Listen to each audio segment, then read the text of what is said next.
Hello everyone. Uttarakhand police के math session में आप सबका स्वागत है। तो आज जो हमारा टॉपिक है इसका नाम है ratio and proportion. Ratio and proportion की बात करेंगे, अनुपात और समानुपात की हम बात करने वाले हैं। तो रेशो को समझते हैं कि रेशो क्या होता है। रेशो का मतलब हो गया रिलेशन। रिलेशन जैसे अगर इंसानों में रिलेशन कहा जाए, जैसे दादा और पिताजी के बीच में एक रिलेशन है, तो रिलेशन है ना दादाजी पिताजी। इसी तरह से यही रिलेशन पिताजी और बेटे के बीच में भी है। बेटे के साथ पिताजी का जो रिलेशन है वही पिताजी का दादाजी के साथ है। ये रिलेशन हो गया। तो नंबर्स में भी कुछ कुछ इसी तरह से रेशो होगा। नंबर्स में जब रेशो या रिलेशन की बात करें तो इसे आप कह सकते हैं कि मैंने कहा कि मेरे पास 100 रुपए हैं और आपके पास 200 रुपए हैं। इट मीन्स, इसका ये मतलब हो गया कि आपके और मेरे पास जो पैसे हैं, मेरे पास 1 रुपए है तो आपके पास दुगना पैसा है। मेरे पास अगर 400 रुपए होते तो आप कहेंगे आपके पास 800 रुपए हैं। ये हो गया अनुपात। क्या रिलेशन है? दुगने का रिलेशन है। पहले नंबर का दूसरे नंबर के साथ या दूसरे नंबर का पहले नंबर के साथ जो रिलेशन है उसे दिखाने का ये तरीका हो गया। इस कॉलन को या जो भी हम ये 2 डॉट हैं इन्हें हम कहते हैं रेशो, और इसे हम लिख सकते हैं 100/200। फ्रैक्शन में हम इसे लिख सकते हैं 1/2। इसका मतलब हो गया 400/800। ठीक है जी, इतनी बात सबको समझ में आ रही है? इतनी बात में कोई दिक्कत नहीं है। ठीक है, इतना अगर आप समझ जा रहे हो, रेशियो अगर आपको समझ में आ जा रहा है, तो आप समझेंगे कि समानुपात क्या होता है। मैंने कहा कि मेरे पास 100 रुपए हैं और आपके पास 200 रुपए हैं। मेरे पास 100 रुपए हैं और आपके पास 200 रुपए हैं। इसी तरह का जो रिलेशन है, इसी तरह का जो रिलेशन है वो 400 रुपए का 800 रुपए के साथ होगा। जो रेशियो 100 का 200 के साथ है वही रेशियो 400 का 800 के साथ है। वही रेशियो को हम दिखा रहे हैं ये 4 डॉट से, जिसे कि हम समानुपात कहते हैं। समान धन अनुपात, दीर्घ संधि है। कौन सी संधि है? दीर्घ संधि है समानुपात में। ठीक है, तो ये हमें समझ में आ गया कि यहाँ पे भी 1:2 का था और यहाँ पे भी 1:2 का रेशियो था। तो इसे प्रोपोर्शन कहते हैं। प्रोपोर्शन कहते हैं, सेम प्रोपोर्शन में होंगे। जो पहले दिया हुआ है उसी में दूसरा रिलेशन दिया हुआ है, इसे कहते हैं प्रोपोर्शन। अब कुछ रेशियोज के नाम है, कुछ प्रोपोर्शंस के नाम है, उन पे बात करते हैं, उन पे चर्चा करेंगे कि कौन कौन से रेशियो या प्रोपोर्शन हो सकते हैं। ये आपने याद भी कर लेने और ध्यान में भी आपको होने चाहिए। जैसे पहले मैं बात करूं, पहला जो मैं बात करूं वो मैं बात करता हूं मध्यानुपाती। मध्यानुपाती, मध्यानुपाती, मध्यानुपाती का मतलब हो गया मीन प्रोपोर्शन। Mean proportion. आपसे सीधे सीधे सवाल ना इसी तरह से पूछा जाएगा।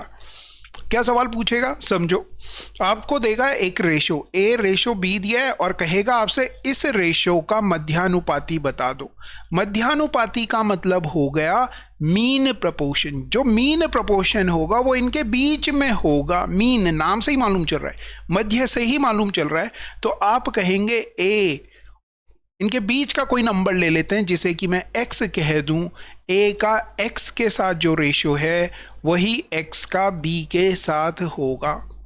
ठीक है, मध्यानुपाती मतलब A और B के बीच में कोई एक ऐसा नंबर बताओ जिसका A के साथ, A का x के साथ जो रेशियो होगा वही x का B के साथ होगा। इसे कहते हैं मध्यानुपाती। निकालेंगे कैसे? आप बोलेंगे कि रेशियो का मतलब होता है A/x। फिर आपने कहा A का x के साथ जो रेशियो है वही x का किसके साथ होगा? B के साथ होगा। आपने बोला बिल्कुल। जब क्रॉस मल्टीप्लाई करोगे तो x into x x square हो जाता है और a इंटू बी AB हो जाता है, और आप कहते हैं कि x इक्वल टू आ गया √AB।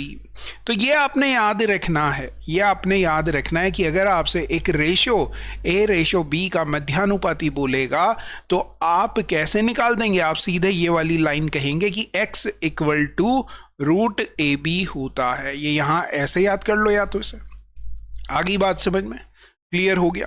दिक्कतें? आपने बोला कोई दिक्कत नहीं है। अब मैंने कुछ नंबर ले लिए, नंबर से समझना ज़्यादा आसान होता है। मैंने नंबर लिए 4:9 ले लिया और मैंने कहा कि मध्यानुपाती बताओ, तो आप डायरेक्टली कहेंगे कि x इक्वल टू होगा √4 × 9। ऐसी तो किया था हमने, ये फॉर्मूला हम डायरेक्टली यूज़ कर रहे हैं। तो 4 × 9 कहोगे तो x की वैल्यू आ जाएगी 36, और 36 का मतलब हो गया 6 का स्क्वायर। 6 का स्क्वायर का मतलब 6 हो गया। x की वैल्यू आ गई मेरे प्यारे बच्चों 6। इतनी बात आपको समझ में आ गई? आप बोलेंगे बिल्कुल सर समझ में आ गई है। क्या समझ में आ गया है?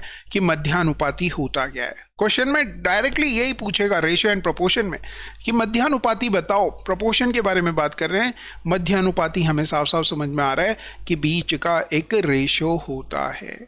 नोट डाउन करें, समझ लें और फाइनल इसे जरूर याद कर लेना। ये समझना जरूरी है जो यहां हमने लिखा, इसे समझे बगैर आप यहां नहीं पहुंचने वाले। शुरुआत में समझो, बाद में अपने आप चीजें रट जाएंगी। मध्यानुपाती आपको समझ में आ गया। चलिए आगे बढ़ जाते हैं, दूसरा समझते हैं। मध्यानुपाती के बाद तृतीयानुपाती। तृतीयानुपाती क्या होता है इसे समझते हैं। इंग्लिश में कहें तो थर्ड प्रोपोर्शन की बात की जा रही है। थर्ड प्रोपोर्शन की बात की जा रही है। आपको साफ साफ समझ में आ रही है बात कि भैया ए और बी एक रेशो दिया हुआ है और आपसे इस रेशो का थर्ड प्रोपोर्शन पूछा जा रहा है, तो आप कहेंगे ए का बी के साथ जो रेशो है वही बी का एक्स के साथ होगा। एक्स की वैल्यू आपको बतानी है। किसकी वैल्यू बतानी है? एक्स की वैल्यू बतानी है। तो आप कहते हैं कि सर ए का बी के साथ जो रेशो है वही बी का एक्स के साथ होगा, तो आप लिख सकते हैं a/b इक्वल टू b/x। उसी सीक्वेंस में चलना है। ए से बी की तरफ गए तो फिर बी से एक्स की तरफ जाओगे, b/x।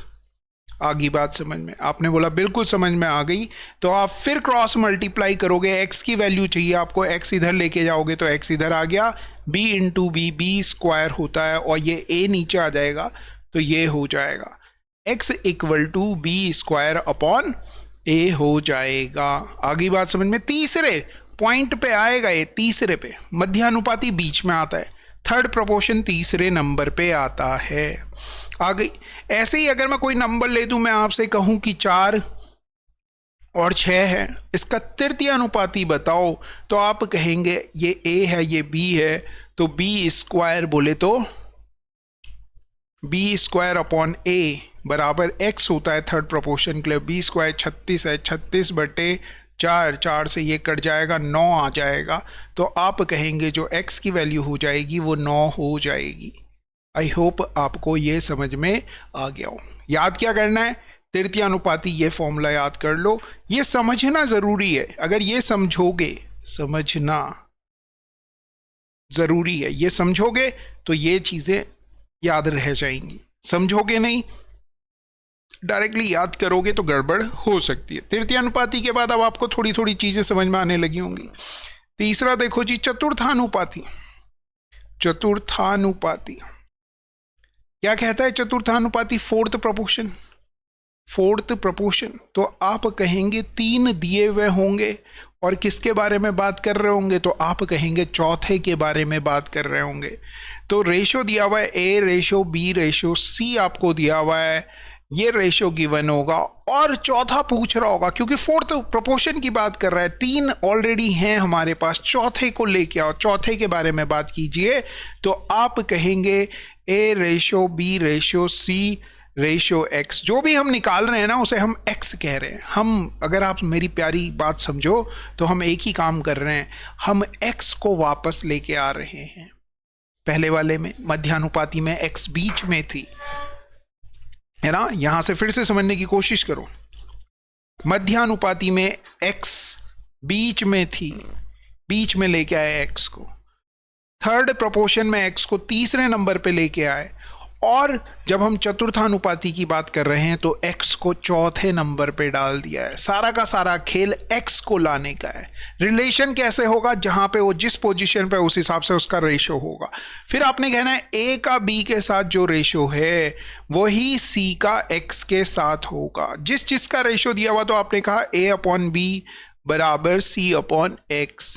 x की वैल्यू हमें चाहिए, सारा का सारा झमेला दुनिया में x की वजह से है, तो आप कहेंगे x equal to, cross multiply करोगे x यहाँ आ जाएगा, b c यहाँ आ जाएगा और a वापस यहाँ आ जाएगा, तो b c अपॉन a, ये आ गया आपके पास x equal to B C upon a हो गया। आगे बात समझ में। अब मैंने यहाँ लिखा था 4, 6 और 9, 3 रेशो दिए हुए, चौथा पूछा जाएगा, चौथा आप x ले लोगे तो आप कहोगे बी सी अपॉन ए, बी कितना है 4, 6 गुणा गए 9 अपॉन 4, क्या आ गया ये x की वैल्यू आ गई, 2 से कट जाता है 3 आ गया, 2 आ गया, 9 3 27 का आधा करोगे 13.5 x की वैल्यू आ जाएगी। सीधा सीधा यही सवाल पूछना है उसने आपसे पूछना है कि फोर्थ प्रोपोर्शन बता दो मेरे प्यारे, तो आप इस तरह से कर देंगे। फिर इसके बाद चौथा फर्स्ट प्रोपोर्शन भी पूछ लेता है, प्रथमानुपाती भी पूछ सकता है, फर्स्ट प्रोपोर्शन भी पूछ सकता है, फर्स्ट प्रोपोर्शन भी पूछ सकता है, पोर्शन भी पूछा जा सकता है। फर्स्ट प्रोपोर्शन पूछेगा तो आपने कुछ नहीं करना, सपोज आपको दे रखा है A/B दिया हुआ है और आपसे फर्स्ट प्रोपोर्शन पूछ रहा है, तो आपने कहा कि अब जो पहला है कहां पे होगा, x की जगह होगा। x कहां पे लोगे, पहले जगह पे x ले लोगे, क्योंकि फर्स्ट प्रोपोर्शन पूछा जा रहा है। तो x का a के साथ रेशियो a का b के साथ रेशियो के बराबर होगा। जब भी ऐसा सवाल आ जाए तो आप कहेंगे x अपॉन a बराबर a अपॉन b, और आपके पास x की वैल्यू आ जाएगी a² अपॉन b।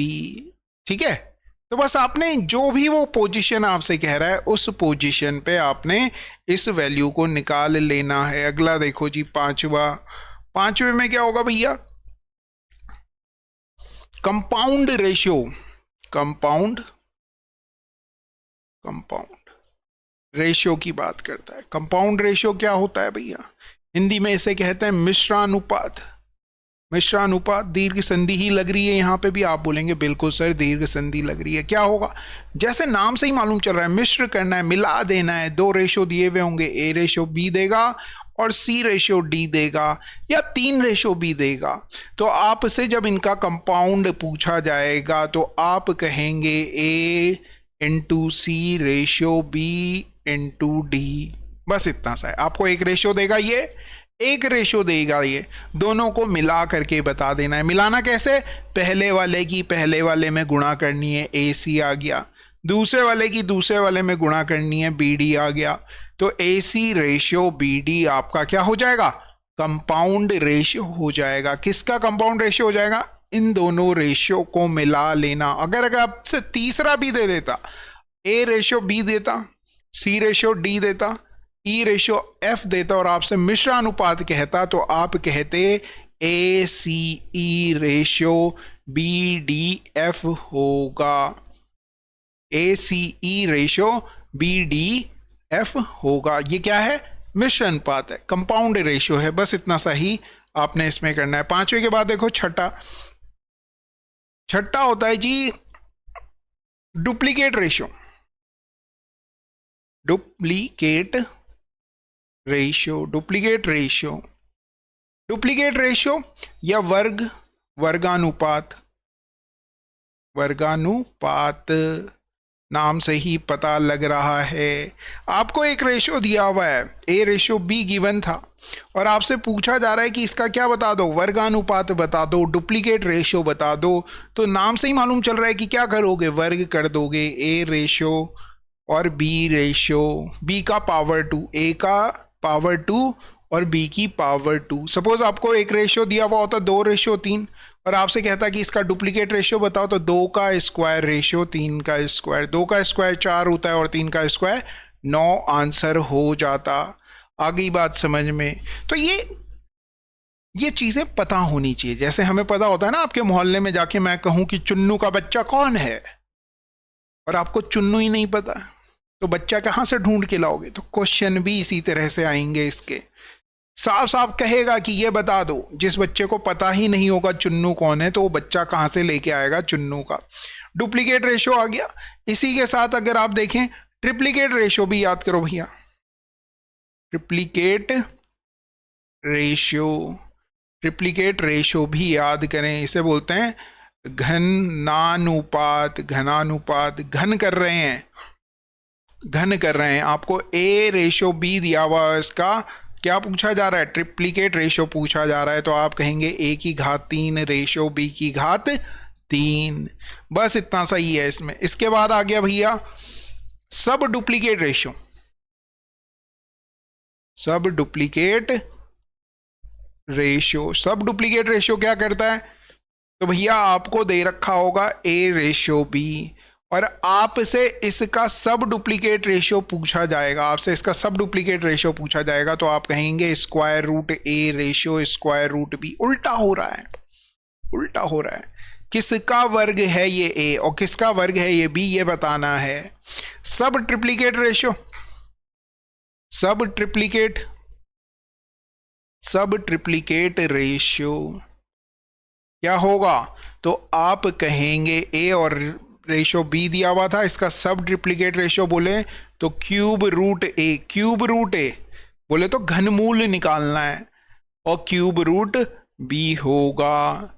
ठीक है जी, इसे हिंदी में कह देते हैं, यहां लिख दूं घनमूलानुपात, घनमूलानुपात, और इसे कहेंगे वर्गमूलानुपात, वर्गमूलानुपात। अब हिंदी में देखो कितना प्यारा लिखा है, हिंदी इंग्लिश दोनों में, मैथ्स तो कम से कम पता होनी ही चाहिए। तो ये सारी चीज़ें आपने पढ़ ली, समझ ली, समझ में आ गई। अब प्रैक्टिस कर लेते हैं, कुछ करें तो आप बोलोगे हाँ करते हैं। ऐसी रैंडम कुछ भी नंबर लूंगा, आपने लिखना है ना। मैंने लिख दिया 6 और 9 का, आपने बताना है मध्यानुपाती। मध्यानुपाती बताओ, पहला मध्यानुपाती बताओ, तो आप बोलेंगे मध्यानुपाती बीच में होगा 6x 9, x को कहाँ पे लेके आओ मध्यानुपाती में, तो आप बोलेंगे बीच में लेके आओगे। 6 का x के साथ जो रेशियो है वही x का 9 के साथ है, तो आप लिखेंगे 6/x इक्वल टू x/9। ये इधर चले गया, x स्क्वायर इक्वल टू 6 9 में 54 आ गया। x की वैल्यू आ गई भैया रूट के अंदर 54। बस इतना ही रहने दो, अभी क्या दिक्कत है। समझ में आ गई बात क्या कर रहे हैं, आपने बोला बिल्कुल समझ में आ गया सर। ऐसे ही एक और नंबर का बता दो,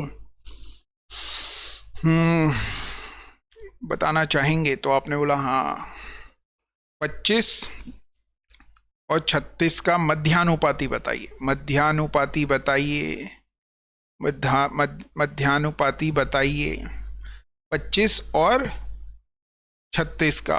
तो आपने कहा सीधे सीधे फॉर्मूला भी याद है क्या, फॉर्मूला याद नहीं है, ये ए है ये बी है, मध्यानुपाती का सीधे सीधे फॉर्मूला होता है रूट ए बी। ए की वैल्यू 25 और 36, रूट के अंदर है 25, किसका स्क्वायर होता है 5 का, बाहर आएगा 6 का, 30 आ जाएगा आंसर।